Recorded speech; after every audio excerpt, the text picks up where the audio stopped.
Well, hello. It's an amazing privilege to be here tonight with you. I'm Kirk Johnson. I'm the director of the Museum of Natural History, and there's hardly a better thing to be imagined than having an E.O. Wilson in your museum. It's a remarkable thing and a remarkable moment, and you'll hear how this amazing man and this amazing museum have intersected for more than half of the history of this entire museum. It's an incredible thing. And Ed Wilson really is a man who needs no introduction, so I'll make it brief. But just to know that he is the heart of biodiversity. And this building is also the heart of biodiversity. The objects of the world are kept behind the scenes here. There's 144 million objects in the collections of this building, and it's the world's most treasured natural repository, and we have our most treasured natural repositorian, as you will hear.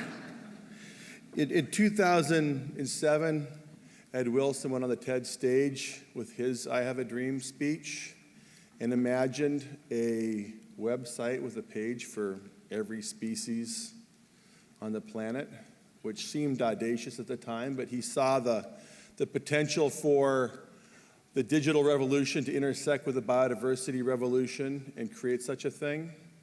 And when I applied for my job 4 years ago here, and they told me about it, I said, that's not possible. And they said, well, we've already done 1 million species.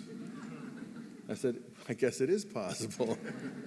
As of today, in the Encyclopedia of Life, there are 1,322,987 species.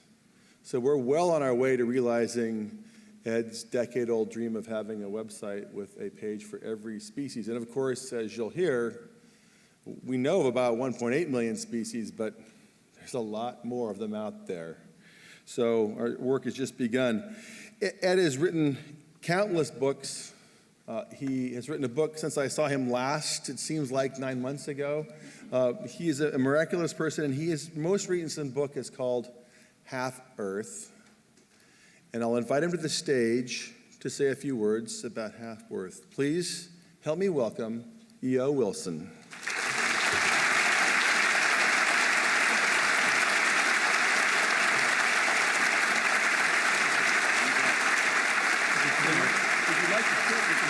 No, I'm going to stand for this. Then I'll join you over at the chair there.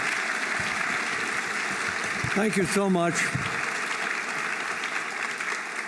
Dr. Johnson, Kurt, thank you so much.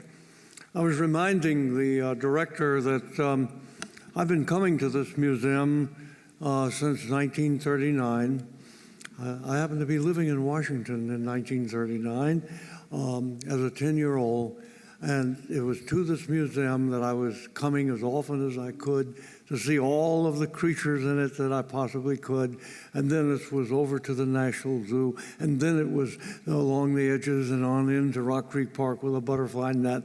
And then there was a dream in which I stood down in the exhibition area and looked up into the second floor where I was told that there lived and worked the great people who actually made these collections and who went to far jungles to bring back unknown creatures for study and classification. And so it was fairly young to make a decision to be 10-year-old entomologist, but I never changed. And here I am again, and I'm thrilled that I basically haven't changed in my feelings about the whole thing. Now, to speak about the subject that has caught the attention of many, and that is my proposition about the study of the world's biodiversity in the book Half Earth. And the essence of that is very simply that after all of our efforts, we are not really making the kind of progress we should in saving species that are going extinct or going toward the brink of extinction, in spite of all of the brilliant hard work and the sweat and the tears of the conservation organizations around the world. I know I've been on the boards of almost all of them, including the World Wildlife Fund during a pioneering time that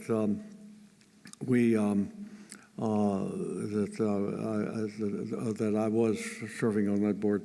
At any rate, the idea is that we put aside half of the earth as a nature reserve, and that's the millions of other species. It's a place to live, and we take half. But already you're saying that's crazy, I know. However, when I don't mean, hemispheric half and half. I mean more and bigger reserves are required. We have to have a larger amount of space in which nature can be left alone. And that doesn't mean that you move people out of any place of that.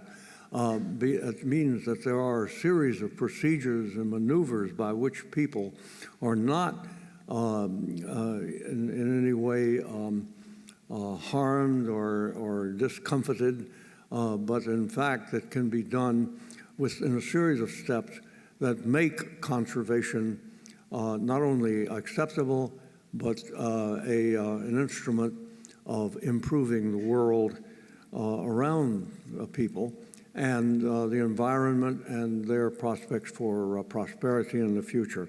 This can be done if we plan it right. I'm happy to say that at least discussions are now underway at the United Nations for developing programs, say, based upon this plan, which is illustrated already in one remarkable example in Africa, and that's the Gorongosa National Park, where I've had the pleasure of joining in the planning of such an enterprise as just described, where people's health, their education, and their improved chances of employment within their country are lifted substantially by having a national park that's being regenerated. And a single person, Greg Carr, a wealthy American philanthropist, because he devoted his life to this and lives there and works with a growing stream of scientists and others and Mozambican officials visiting and planning with him to make a big change, not just in the national park system of Mozambique, but in Mozambique itself. Now, I'm going to use this precious short time I have with you to summarize what scientists have learned about biodiversity and extinction during the past 20 years of fast-moving research. And then I'm going to discuss this, what I think is the only viable solution, the one to which I just alluded and is in my book that I've just brought out, to halt the continuing and growing rate of species extinction, and thereby just to use science, to use the kind of work that has been done historically so splendidly here at the Museum of Natural History to save the living world. And now to start, what is biodiversity? It's the living world. It's the entirety of the different hierarchies.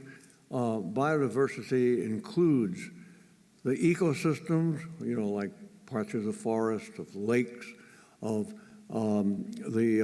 river systems, and so on. It can be an ecosystem that can be small, restricted. It can be a vast forest, and so on. It can be a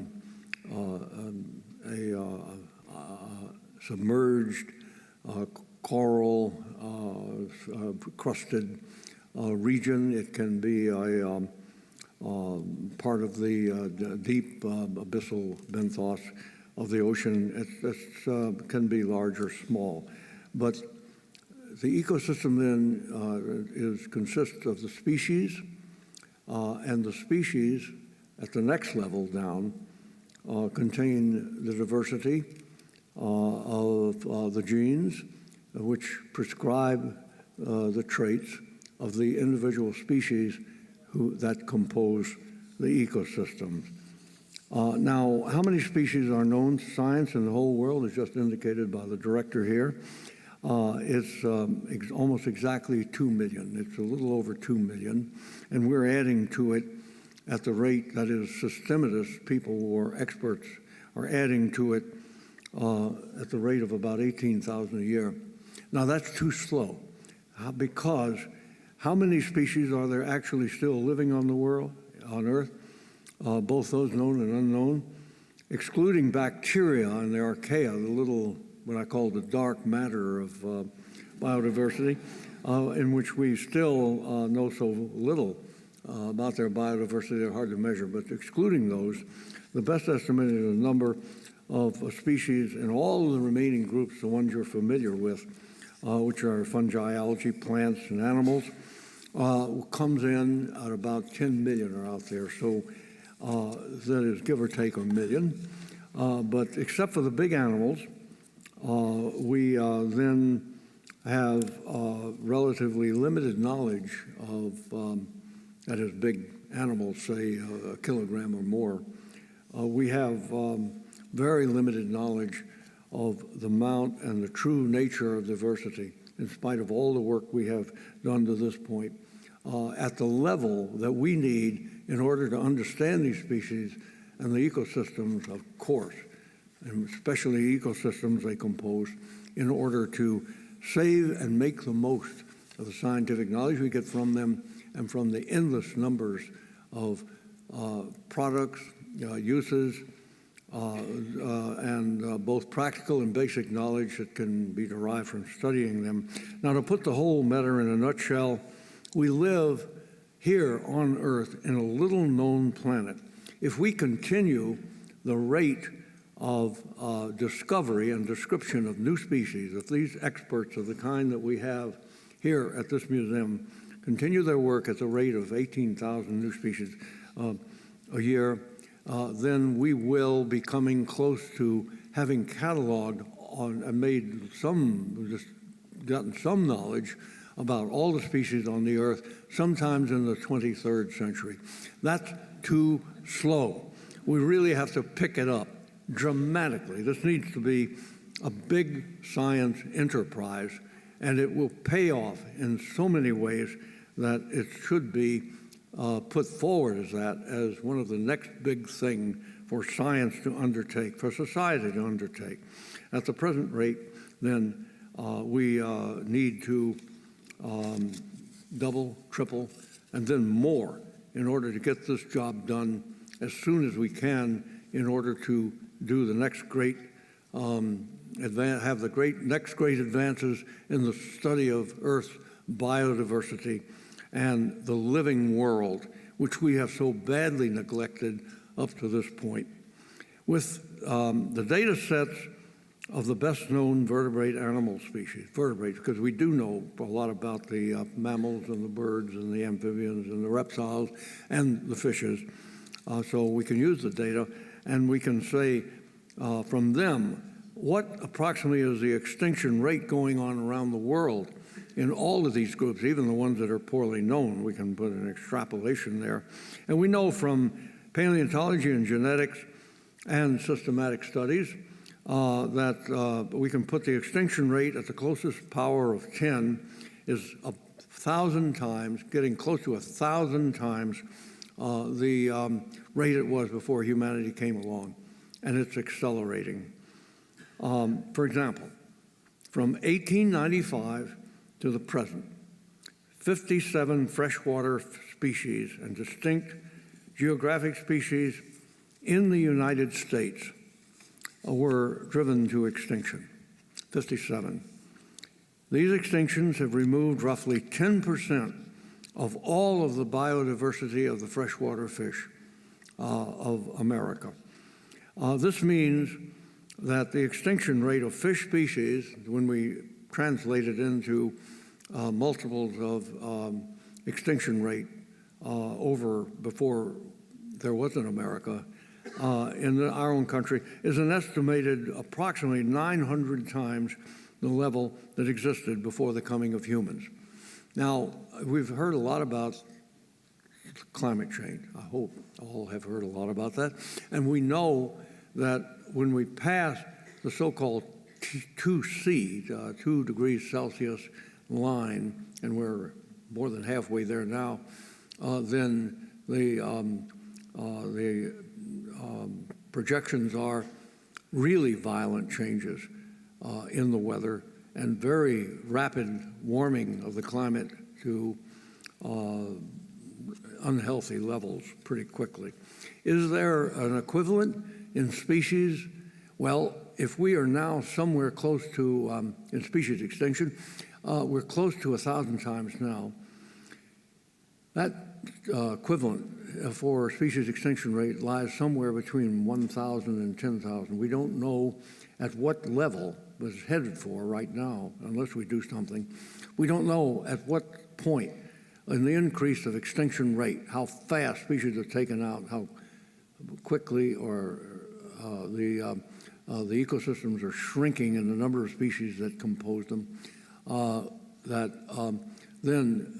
at some point, the equivalent is 2C level, we're going to see ecosystems just unraveling even when we leave them alone because they've been so disrupted and so emptied out of species that can be keynote species and can go and come in balance with one another to provide indefinite stability.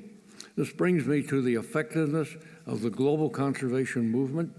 That is, of course, as we know, in celebrating now the centennial of the National Park Service, another great institution, an American invention, a great contribution to the world culture provided by and pioneered by the United States, of which we can be very proud.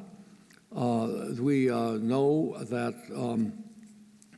if we can continue this, if we could spread it even better around the world, then we will have, we'll be on the right road anyway. But this is the question. What has all of this effort by blood, sweat, and tears of the people who part of these big global conservation organizations and other conservation organizations around the world, what has they accomplished in saving species, hence biodiversity? And the answer from data on these vertebrate animals is that it has slowed the species of extinction, the rate of species extinction by 20%. 20.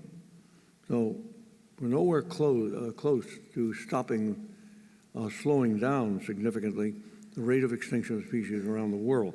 Well, it is slowing, and it's building awareness, but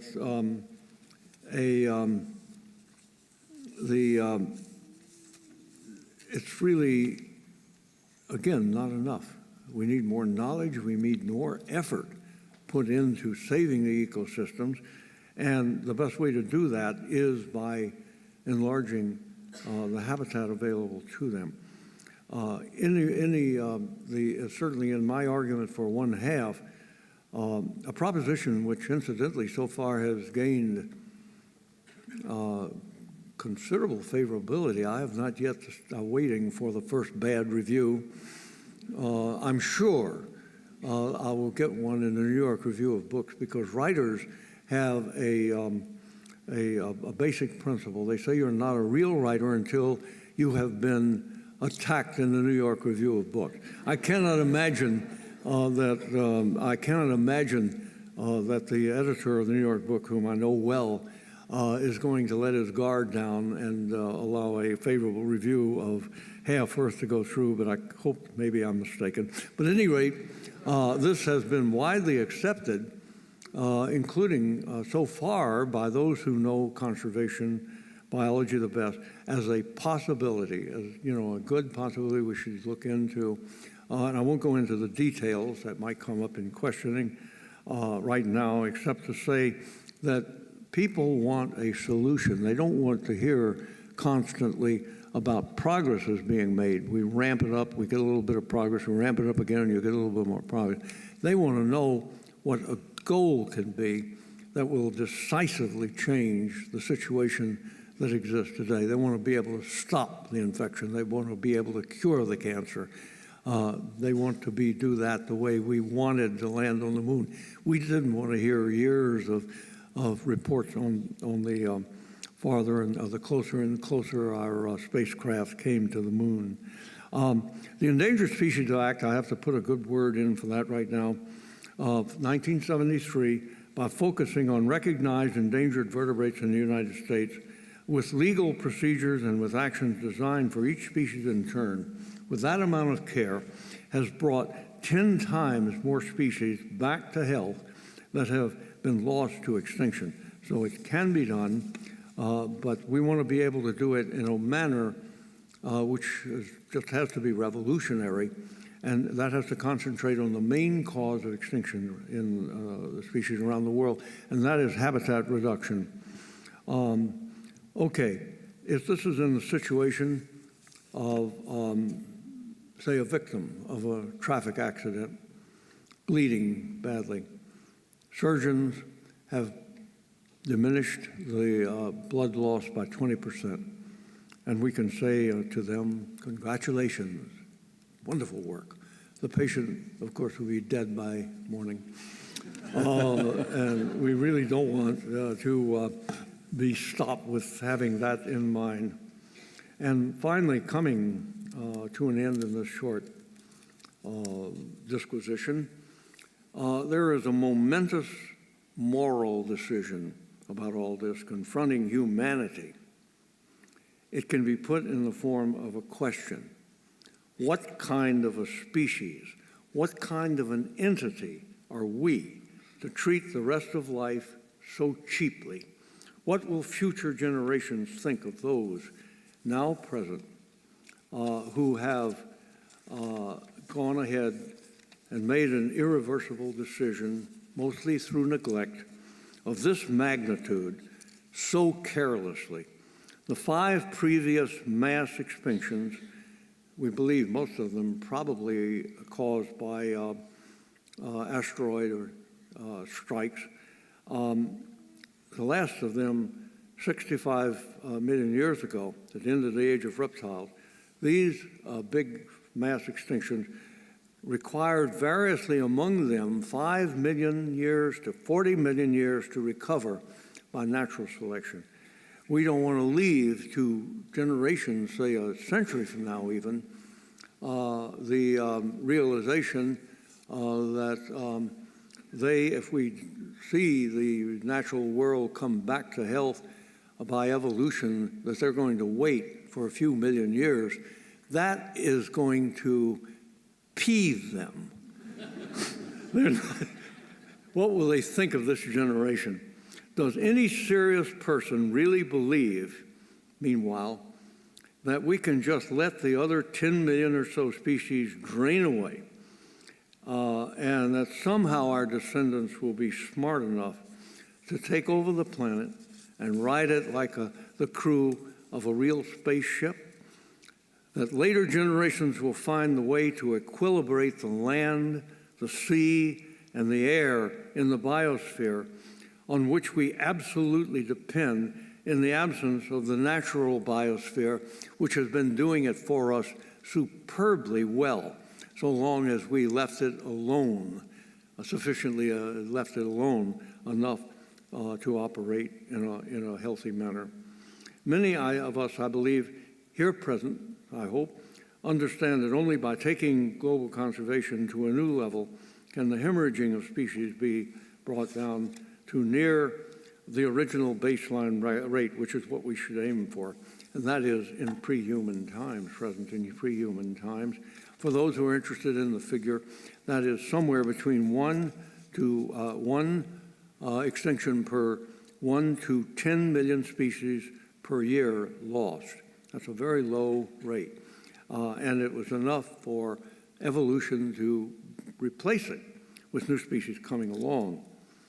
Only by the preservation of so much more natural habitat than ever envisioned can we bring it to that sustainable level? Now, this leaves me then with a recommendation, or a suggestion of a moral precept in which we might operate in as sort of a guidance. I think it would fit the wishes, I hope, and the ways of thinking of the leaders of conservation biology and of systematics and the related supporting disciplines as well. And that precept is very simple. It's easy to say and remember and understand, and it is, do no more harm to the biosphere. Do no more harm to the biosphere. Thank you very much. Mr. Dunn? Thanks. Chair. Okay. Take it away now.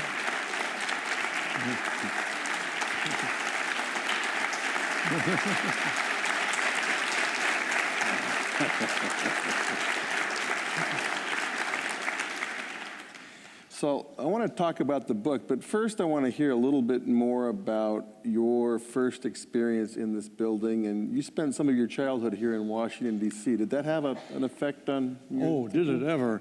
My father was working for one of Roosevelt's alphabet organizations in 1939. This happened to be the REA, the Rural Electrification Administration, which brought electricity to large areas of the rural South, which was living in deep poverty then. But we were here for 2 years. And as a 9-year-old kid, providentially, we had a little apartment over on Fairmont Street. I remember the name of the street. We were several blocks, thanks for Providence, away from the National Zoo. And even as a 9-year-old, I was able to walk over to the National Zoo and spend long hours there, but then proceed just a little further to the edge of Rock Creek Park. Thank heavens for Rock Creek Park. I just had the great pleasure last year as a member of the Green Committee reviewing the future of Rock Creek Park. I, at that time, joined in the recommendation. Well, I made the recommendation. I hope it's 6. That is being thought about a lot now for the National Park System, of making Rock Creek Park a center for education and research on particularly biodiversity, ecosystems, ecology, and so on. It would be a great thing to add that. And if it could also be added to the various national parks, as, for example, as has been done in Mozambique's Gorongosa Park, and also in the one park that immediately comes to mind, that's the Great Smoky Mountains National Park, which has a very deep and ongoing study of its biodiversity, and looking to the research that will flow out from that. So anyway, we recommended that it be called, from now it become a national park. We'd like to see it become the Rock Creek Park. Rock Creek National Park, we hope. Anyway, so I had all that. I had a homemade butterfly net. And if there's any junior member here that would like to know how to make a butterfly net, and your parents won't buy it for you, if you want to go out and net butterflies and bats and things like that, I'll tell you how to make it. Well, I'll tell you anyway, so you don't have to bother asking me. You can make it yourself. Of course, you can get them to buy it, but it's really much nicer to make it. Take a broom handle, saw it off. Take a coat hanger, just a wire coat hanger, straighten it out now, and so now it's circular, and straighten out the hook. So now, don't do it if you're not more than 9. You're not up to 9 years old yet. But now you heat the former handle, now a straight wire, piece of wire, up very hot until preferably it's red, and you stick it in. You stick it in the end of the of the broomstick, all right? Now you get a piece of cheesecloth or the equivalent, some very light cloth, and you'll get your mother to do it or somebody to do it, or maybe you do it, sew a sack of cheesecloth. Make that, sew it around and attach it around the rim. You're ready to go. And that's what I did when I was 9. And I started collecting all the butterflies of Rock Creek Park. They wouldn't let you get away with that today. No, not at all. I did. Well, anyway. And I came over. I'm making this all too long, but I'm here where I love to be. Right. I would come over. We had streetcars then. You could hop on for 10 cents. And I would come from Fairmont Street, and then I would wander through the National Museum. They had a magnificent room filled with trays of butterflies from all over the world.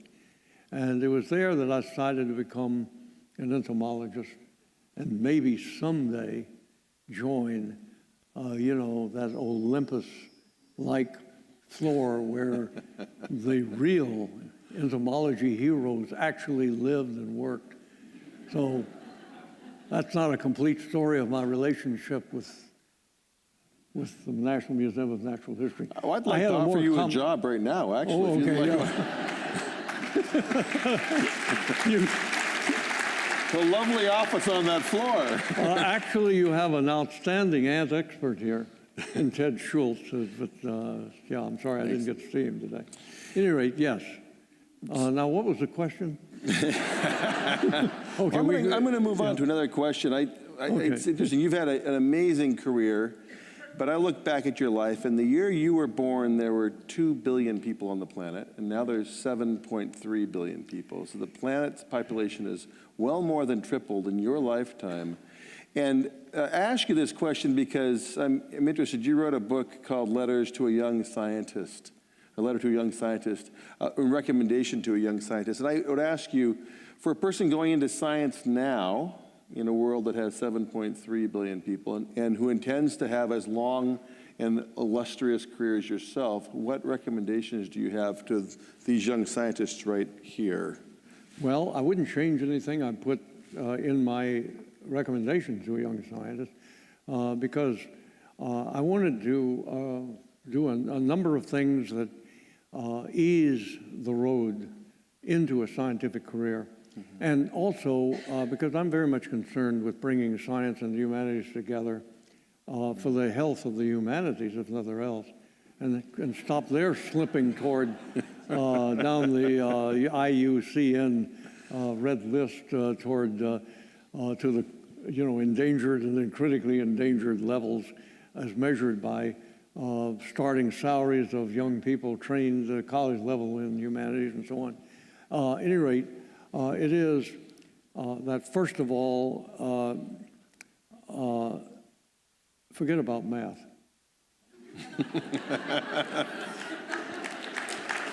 Okay. If you're mathematically inclined, that's great.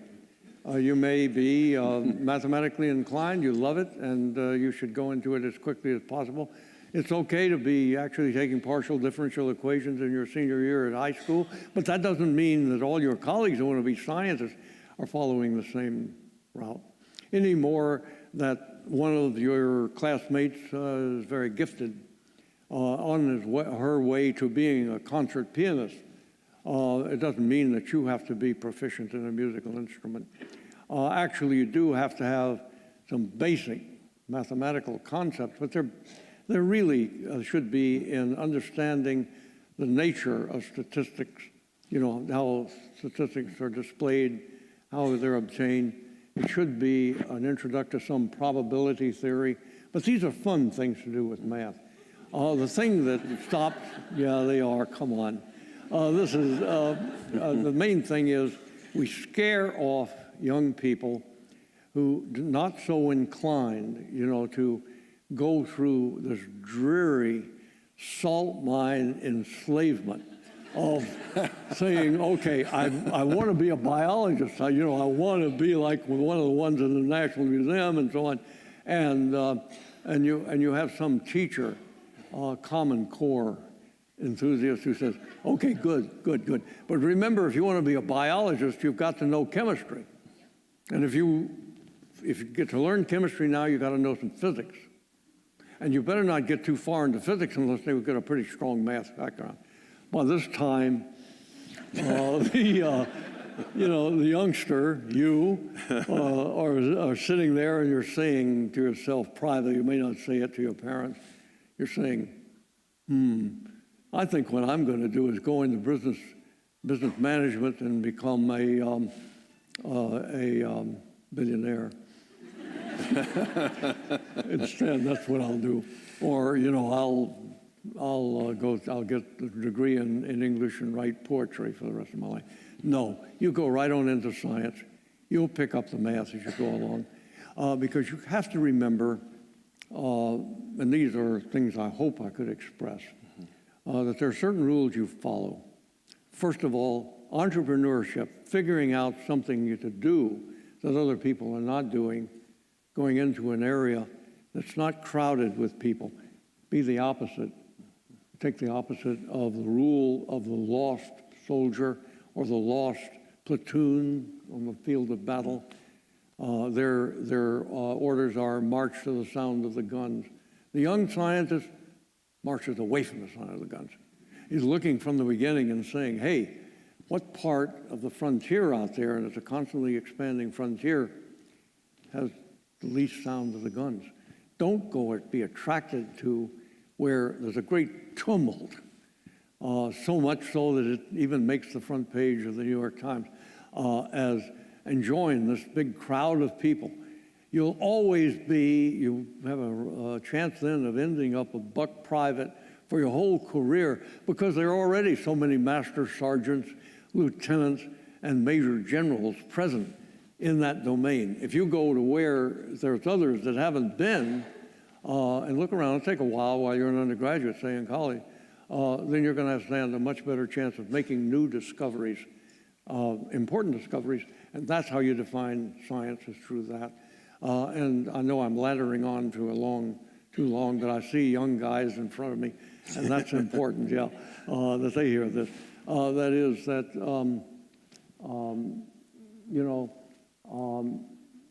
science is not built. Enthusiasm for science, careers in science are not built by following a trodden pathway in either education or in the career plans that you make.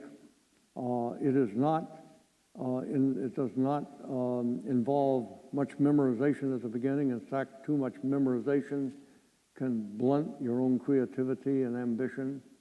It comes from getting in a situation where you can explore.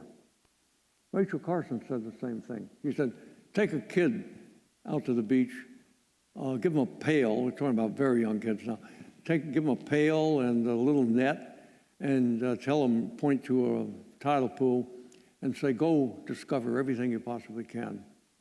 Find everything there. If you're interested in some of it, bring it to me, we'll talk about it.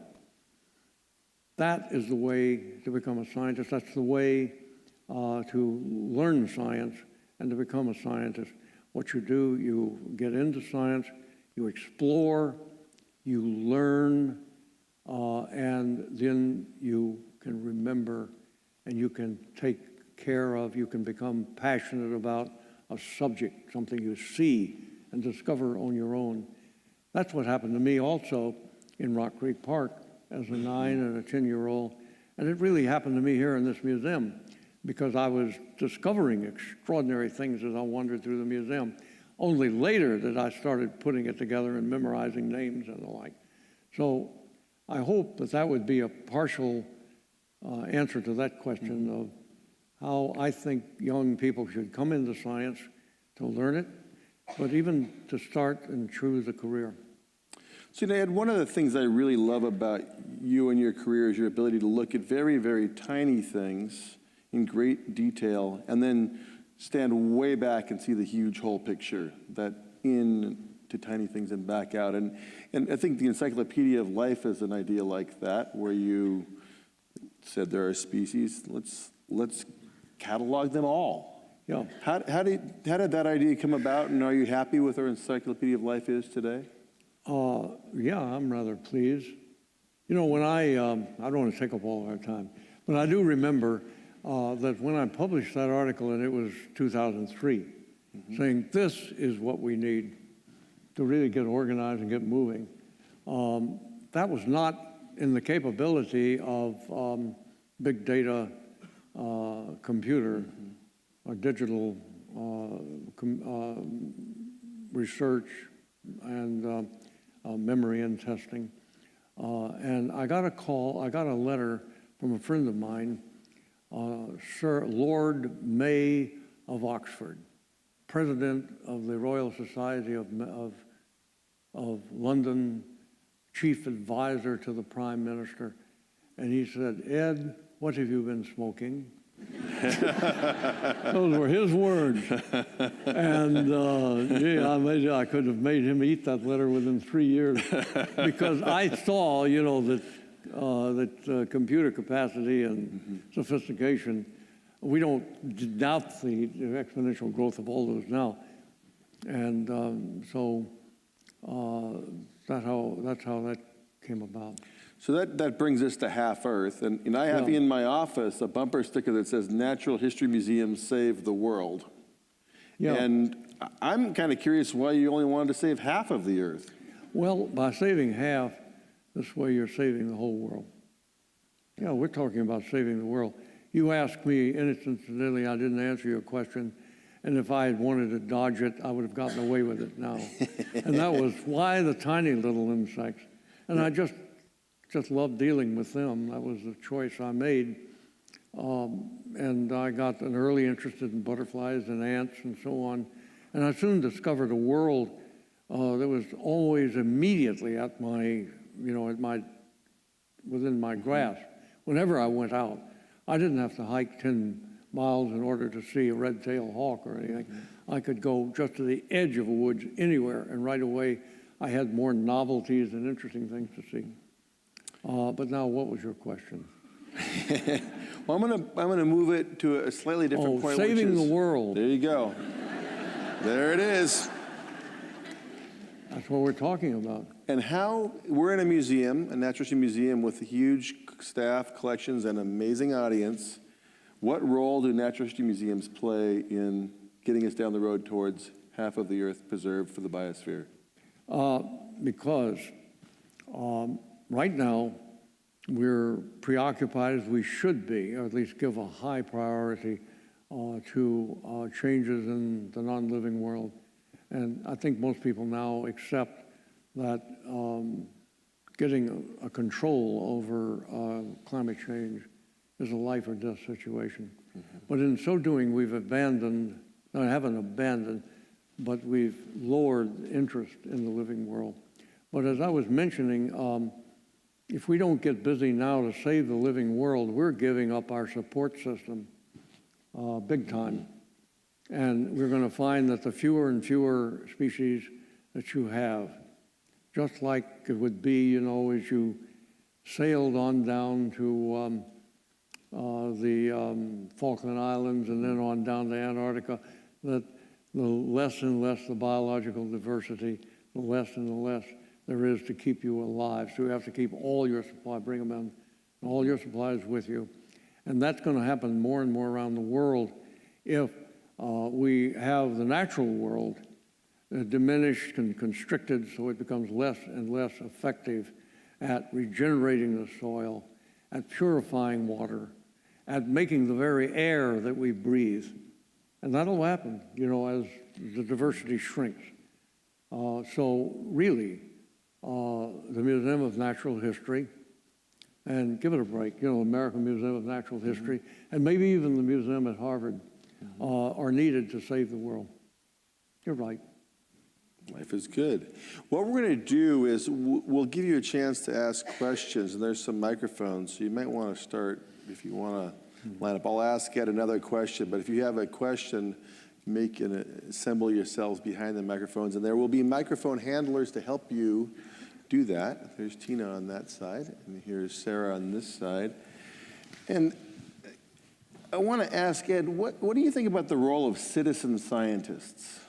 This is something that's come on the horizon in the last 10 years, and I think it's outstanding. I think citizen scientists have always been among us, but now we'd like to see it made much more of a familiar role played by anyone who wants to get engaged.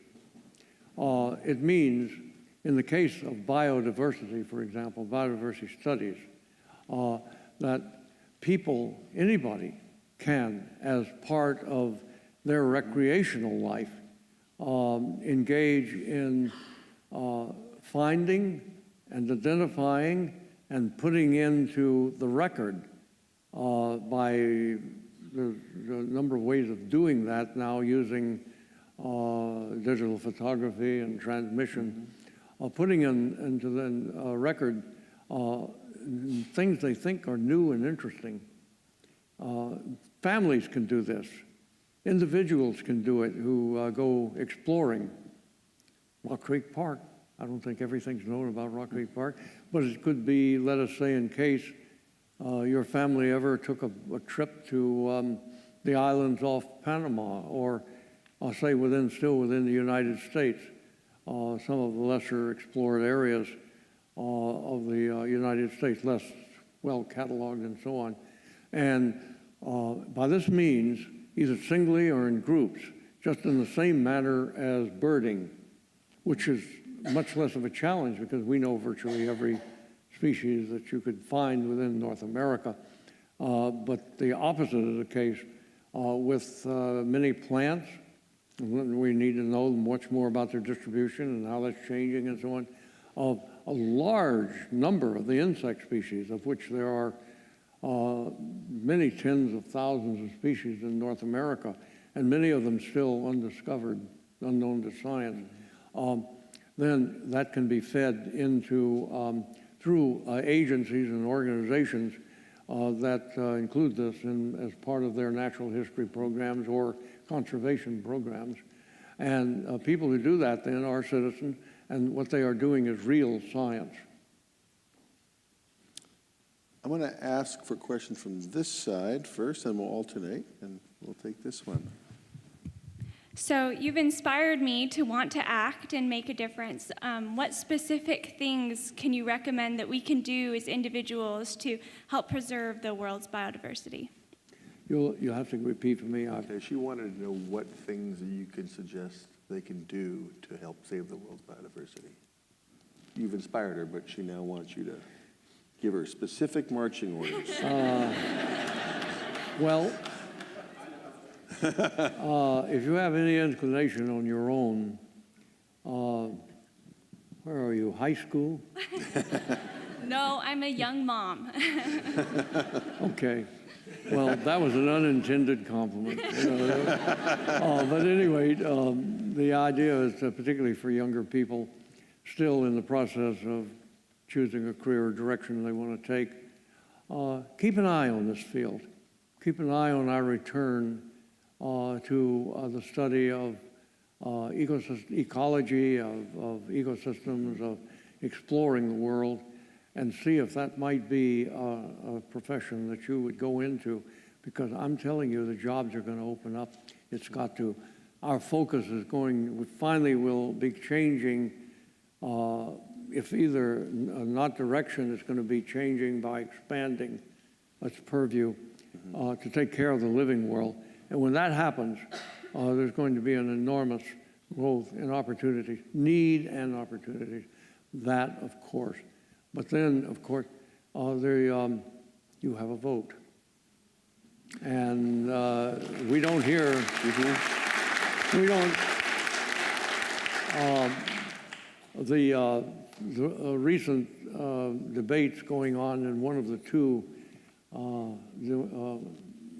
presidential race parties in the presidential race, one of the two parties, never made a single mention I can recall in the debates I heard of the environment in any way whatsoever.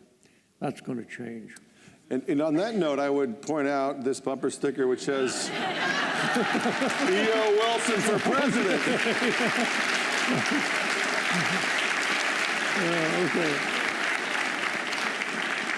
I think it may still be time for you to get into this race. It's a little bit undefined. You can slip in as an unaccounted third-party candidate. I can assure you that there's only one person in the current race who's well known to you, but who will go unmentioned, who would be worse than I would.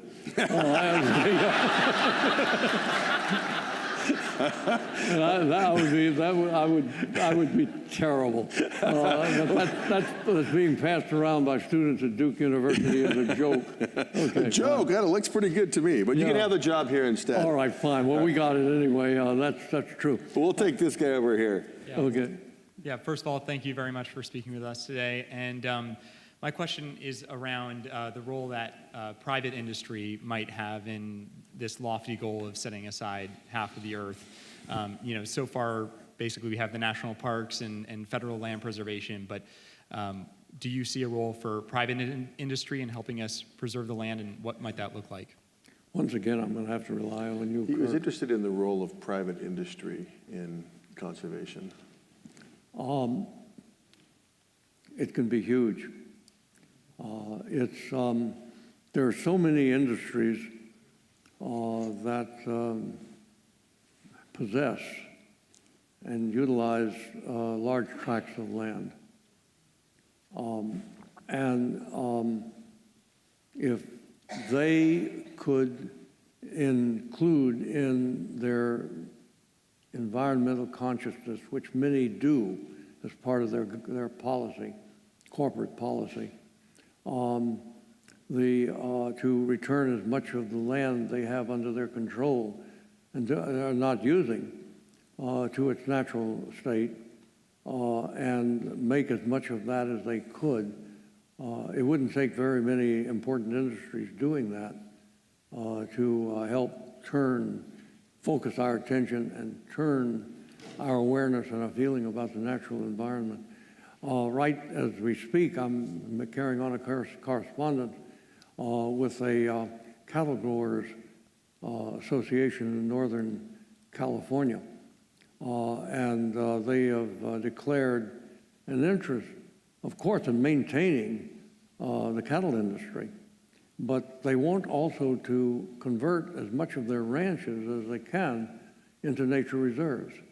And they were, to study the biodiversity, find out what the natural environments are or were, and attempt to join in that global effort as part of, you might call it very constructive agriculture, industrialized agriculture. And my answer to the inquiry I got from the chairman might surprise you. And I said, it sounds like a good idea to me. And cattle, the raising of cattle, ranching, not a bad idea. If we want to really keep eating beef, but that's another matter, another category. And the reason I said that was that 13,000 years ago, approximately, the first people who came over in numbers across the Bering Straits found a continent alive with big herbivores roaming what is now California and the plains areas and so on. In fact, at least through meadowlands of the entire continent, where there are big predators. And these were wiped out right down to last just a couple of species, such as bison and pronghorn antelope and elk and deer. And it makes sense even to have a big herbivore return, especially this is in combination with trying to change as much as possible the entire ranches and the system back to a more natural condition. So with imagination and goodwill, we can do an awful lot, and corporations can, I believe, be a big part of that if they wish to collectively do so. But a question on this side, Devin. Hello, Dr. Wilson. I was a student in your lab many years ago studying Aphaenogaster rudis ants. My name's Devin. And at that time, you were already quite famous, but I heard a lot more, at least as a 20-something-year-old, about sociobiology and biological determinism than about biodiversity. And so I have a big question for you, which I know you have a lot to say about, which is, given all the time that's passed since then and what you know today about human nature, how do you think that our biologically determined characteristics might make this half-Earth proposition possible or not possible? So I want to throw back to you that question you threw at us at the podium of sort of what kind of species are we? Wow. There's a ringer right there, I think. Well, actually, you're going to be put to the test, and if you can condense that and reword it. I'm sorry, I do have hearing problems. Basically, she arcs back to Sociobiology, your book, and asks, what about our species will allow us to be successful making half-Earth, and what might make it impossible? No, that's a terrific question. Actually, I've written other books on that. May I suggest too that you get them from the library, so you won't think this is a book pitch. The book just out, Half-Earth, is the third and final of a trilogy. The first two answer your question to the best of my ability. The first one is called The Social Conquest of Earth, and the second one is The Meaning of Human Existence. And in it, and again, in Half-Earth, I stressed that one almost overwhelmingly powerful instinct that we have, let's use the right word, instinct. It used to be you're not allowed to use it, but that is tribalism. It's groupishness. It's the intense, you could say, extremely human desire to be in a group, to identify your reality, your existence with a group, and draw strength from it, and to consider the beliefs of your group, no matter how ridiculous, as a signature of the group's fidelity and cohesiveness. And it's that tribalism that makes terrific games at my alma mater of the University of Alabama, but it also creates constant war. And I'm afraid that part of that is its constantly dangerous way of generating competing creative creation stories of organized religions. It's not the religion in the theological sense of seeking a spiritual or transcendent or even supernatural possible existence, such as is there is a God, but it's the creation stories. Who has the best story of the supernatural origin of humans? And that's where, and it automatically makes that group in position that believes it's superior to groups with competing creation stories. And it's just a symptom, one of the more virulent symptoms of the tribalism instinct, which is, in answer to your question, almost overpowering in its ability to slow clear thinking about ourselves, self-understanding, and thereby the kind of rational planning we all around the world have to engage in order to get the kind of cooperation to save ourselves and also to save nature. Now, I realize that sounds like a commencement speech, but it's that time of year. And I didn't want to get that serious, but I hope that I did give a half answer anyway. So we've got a young man at the podium here is John Racanelli, the director of the National Aquarium in Baltimore. So he's going to ask you a fishy question, I think. Of course. Yeah. But Okay. Kirk, I was just going to say I work for an aquarium, Dr. Wilson, and I want to ask you straight up, what role do you see in the changing world that we're now in, where zoos and aquariums, once emporia of animals, are trying to take on a more meaningful role in this quest to maintain biodiversity? What are your thoughts about what the role of an aquarium or a zoo should be in this quest? Yeah, I think I was asked by a man whom probably is a world authority anyway, But what did he say about the role of aquaria? And in zoos and aquariums, yeah. What's the role of zoos and aquariums? Well, they're immensely important. You know the answer to that. Maybe you should come up here and. I think. I think for you, that sounds like a rhetorical question to lead me. No, that to lead But it's me evolving, to say the and I things- want to know how it should Okay, evolve. to lead me to say the things that I think you probably would agree with anyway. First of all, the aquaria, of course, of the world are very important centers of research. They are also vital in education, and for the same reason the zoos are as well are vital for education. They have a stimulating, even inspirational impact on the people who see them. And there's something about a great aquarium to give a sense, at least a strong sense, of what a really big, complicated marine ecosystem looks like if you could get there yourself. And that's very important to give a realistic sense, to see the actual inhabitants of the ecosystem. And then finally, of course, I don't know how much the aquariums of the world are doing it, but there are lots and lots of endangered species of marine fishes and freshwater fishes that could be protected and allowed to breed even within an aquarium. Did I miss something? No, Kirk, if you don't hire him, I will.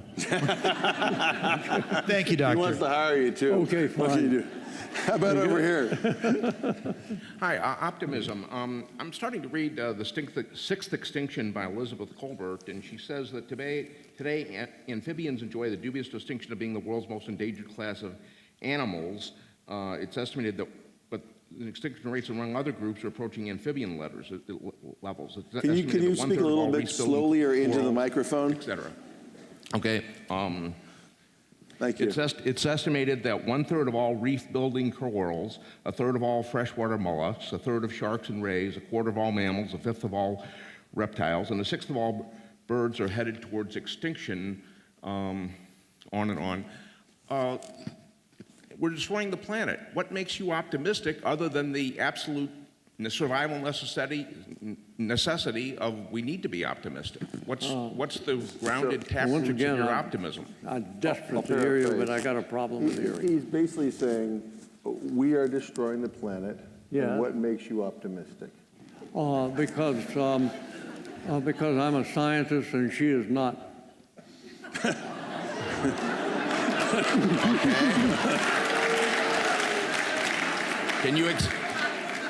Can you expand on those 5 words? Sorry for that little display of Harvard Or 6 arrogance. words? Thanks. We'll go to this side of the room.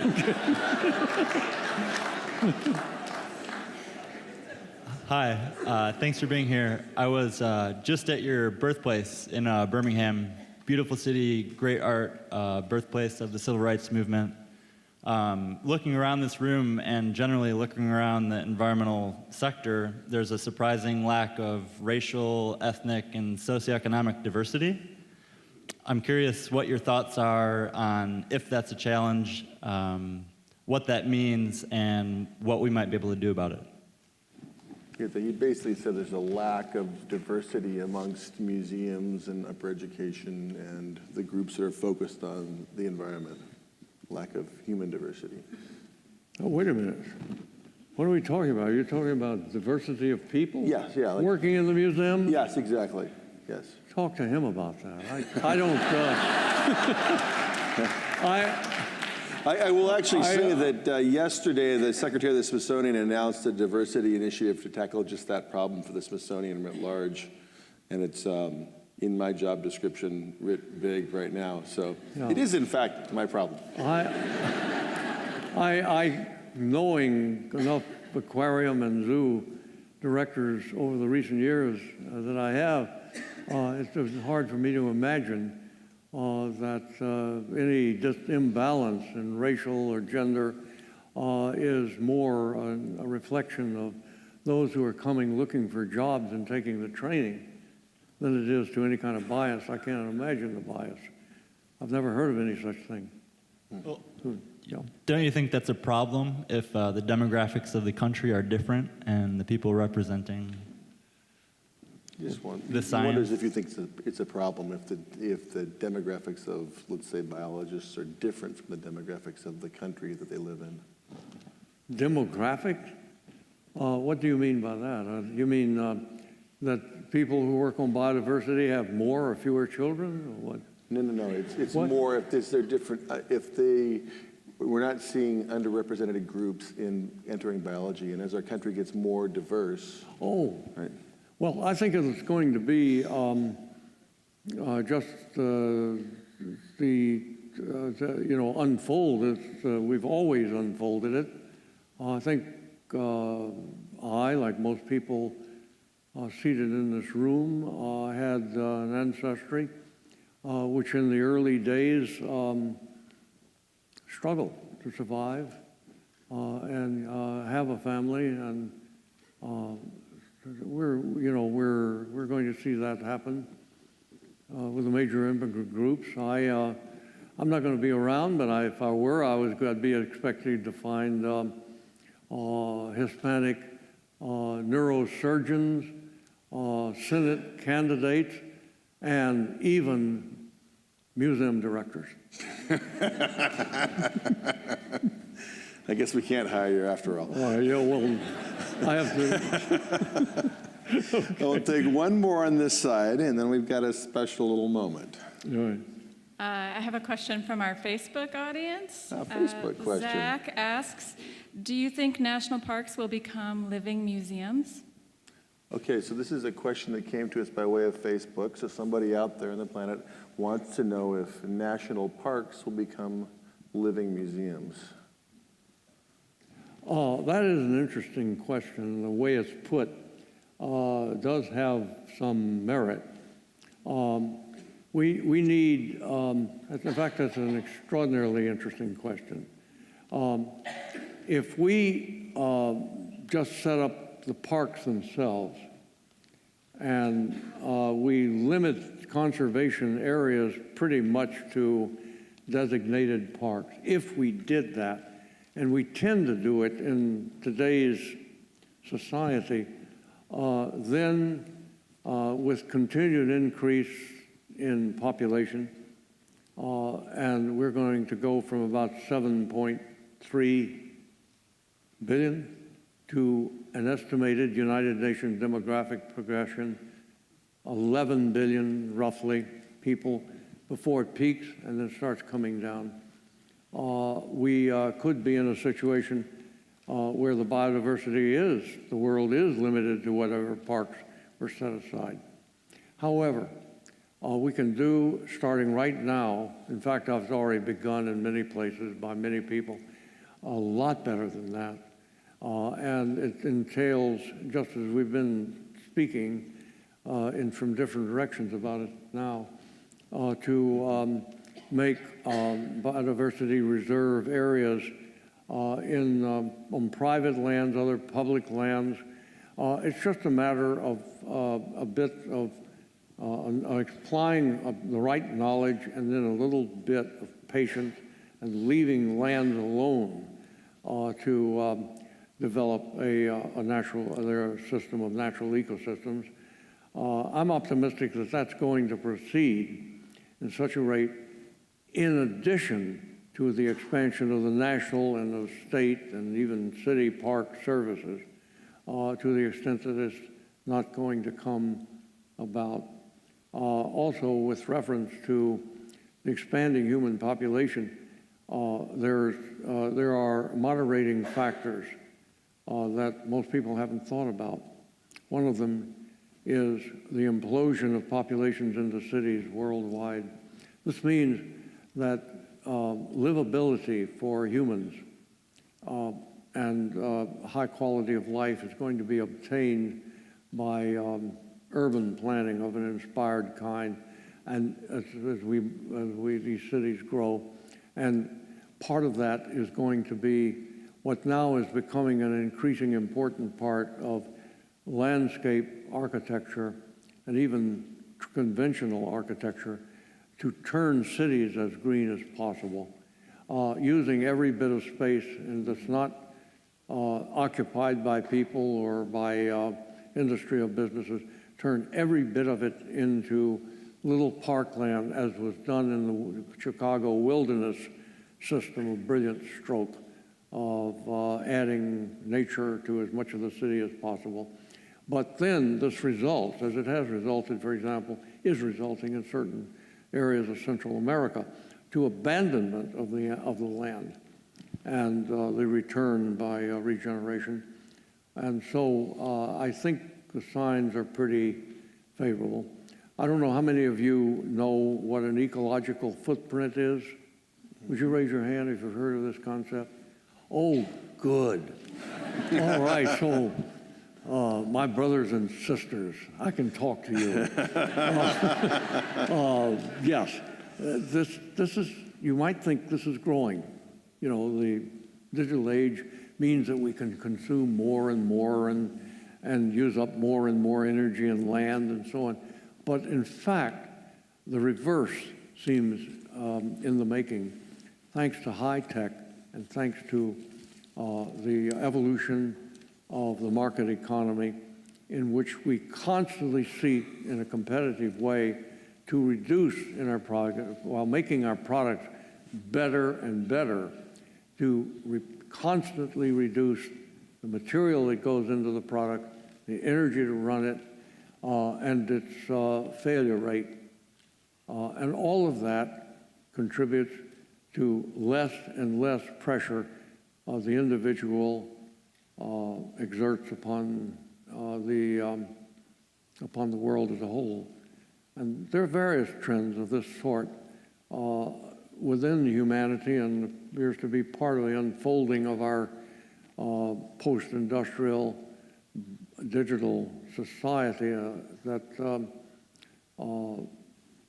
could be favorable, or are favorable. And I'm an optimist, I admit it, but I think there's some good reason for optimism. That's good. We'll take one more question from the floor, because Ed has agreed to stay around and actually sign books after this thing, so we want to give him some time to do that. I apologize for the 3 people that are not going to get their questions asked.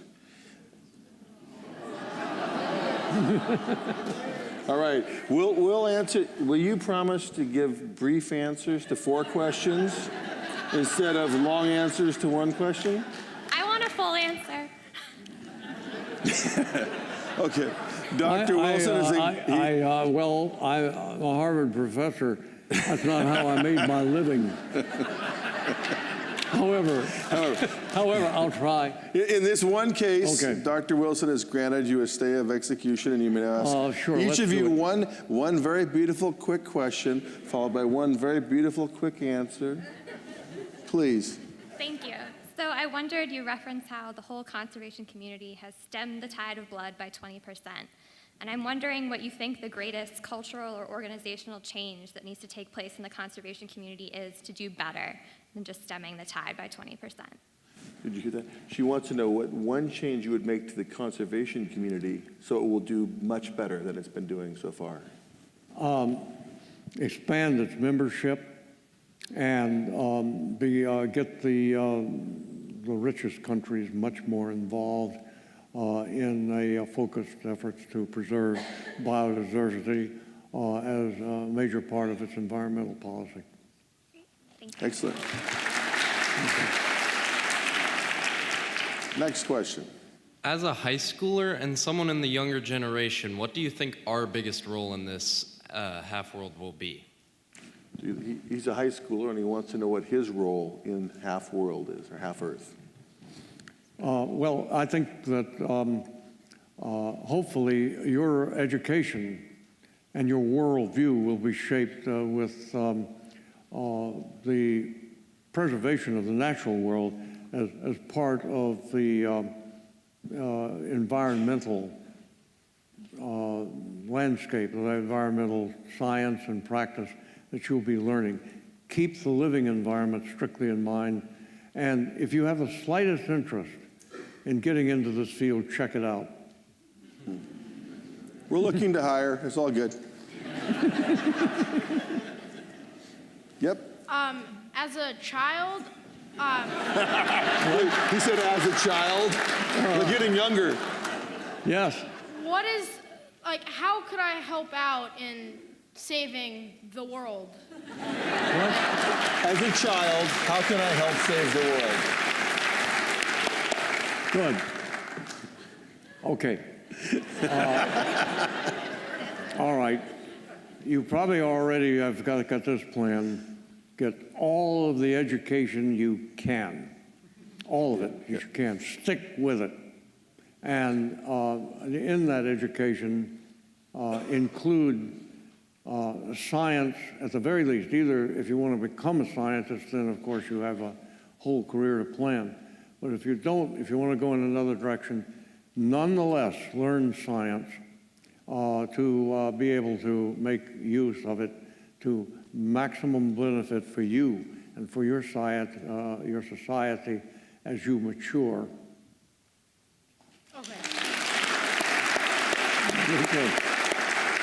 Okay, this one is the last question. What are the steps being taken to preserve the endangered species? What are the steps being taken to preserve the endangered species? I would say that around the world, conservationists have come to realize that the key of saving as many species as possible is to increase the size of the reserves, the parks, the exclusive marine areas and so on as possible. And the problem, we know how to save species, but the problem is that we're not trying hard enough and we're not making those reserves big enough or looking after them carefully enough to get the job done. It's a good way to end. Thank you.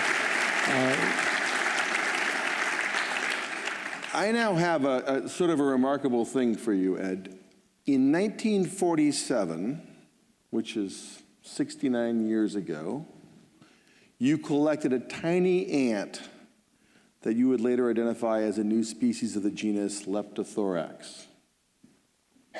And in page 115 of The Naturalist, you wrote, while digging into the soil on the fringes of a swamp near Tuscaloosa, I discovered a new species of pretty little ant with a dark brown body and yellow legs, and eggs might have been yellow too. No legs.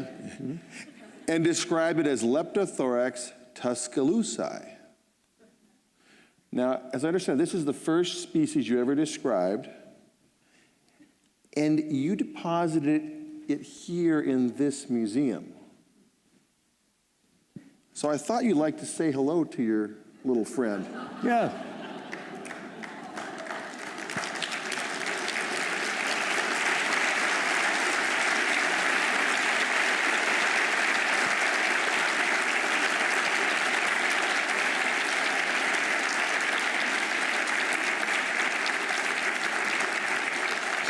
Thank you.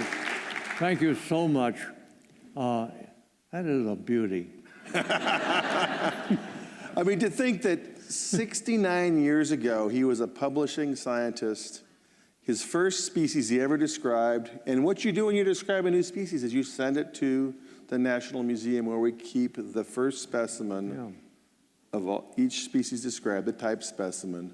How many species have you described in your career? Total number of species? It's not been my main activity, but it's about 450. All right.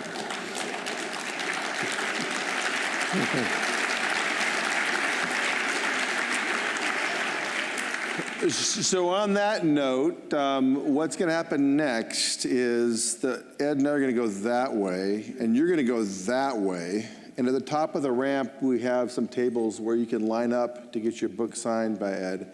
And as you line up, we'll be traveling through the underground passageways, the secret tunnels of the museum, and we'll pop up in front of you.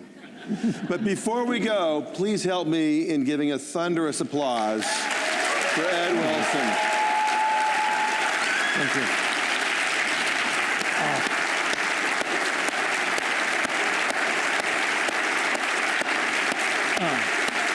Thank you. Thank you very much. Thank you so much.